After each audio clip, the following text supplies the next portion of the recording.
নিঃস্ব অবস্থায় কি দোয়া করতে পারেন একজন মানুষ, এই দোয়াটা শিখে নেন, ইনশাআল্লাহ আপনার জীবনের সমস্ত সংকট কেটে যাবে। আমি নিজেও দোয়াটা বেশি বেশি করার চেষ্টা করি।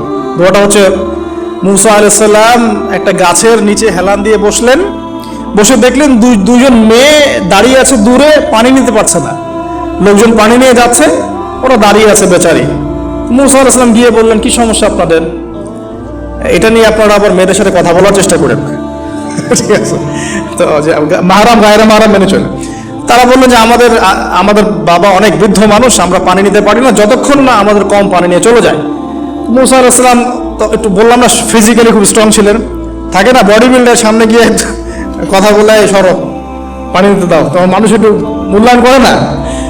তো মুসা আলাইহিস সালাম এভাবে পানি নিয়ে দিলেন এবং বাছুর থেকে পানি পান করালেন, করিয়ে গাছের নিচে এসে বসে আছে।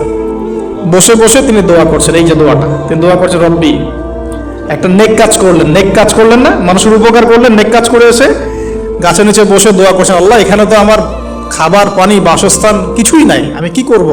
রব্বি ইন্নী লিমা আনজালতা ইলাইয়া মিন খায়রিন ফাকির, রব্বি ইন্নী লিমা আনজালতা ইলাইয়া মিন খায়রিন ফাকির। আবার বলেন, রব্বি ইন্নী লিমা আনজালতা ইলাইয়া মিন খায়রিন ফাকির। অর্থ হচ্ছে, হে আল্লাহ, তুমি তোমার পক্ষ থেকে আমার উপরে যে নিয়ামতগুলো দিবে, আমি এর জন্য ফকির হয়ে বসে আছি।